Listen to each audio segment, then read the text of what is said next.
আসসালামু আলাইকুম। আপনাদের সাথে একটা গুরুত্বপূর্ণ কথা শেয়ার করতে চাই।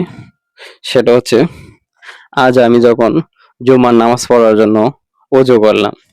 ওযু করার পর হঠাৎ করে আমার ওযুটা ভেঙে যায় এবং ওযু করার ২-৩ মিনিটের ভিতরেই ওযুটা ভেঙে যায়। তারপর আমার মনের ভিতরে একটা কথা আসলো। কথাটা হচ্ছে এমন যে কোনো একটা লোক সে ফজরের নামাজ পড়তে বের হইছিল। বের হওয়ার পর ওযু-টজু করে যখন বের হইছে, তাকে ধাক্কা মেরে ফেলে দেওয়া হইছে। মানে সে পড়ে গেছে, পিছলা পড়ে গেছে। তারপর সেখান থেকে উঠে আবার আইসা, আইসা ওযু করে কাপড় চেঞ্জ করে আবার গেছে। আবার যখন যাইতেছে সে আবার পড়ে গেছে। তারপরেতে আবার ওইগুলা কাপড়-টাপড় চেঞ্জ করে আবার ওযু করলো। ওযু করে তারপর নামাজে গেল। নামাজ পড়ে বের হওয়ার সময় তাকে একজন প্রশ্ন করল, "আপনি যে ২ বার পড়ে গেলেন, পড়ে যাওয়ার পরেও কেন নামাজ পড়তে গেলেন?" পরে বলছিল যে, "আমি আল্লাহকে খুব ভালোবাসি।"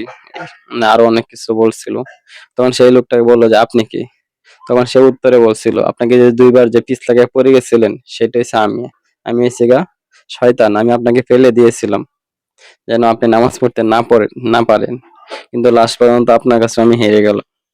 যার কারণে লাস্টে আপনাকে আর ফেলে দেই নাই।" আমার কথাগুলা অনেক এখন মনে পড়ে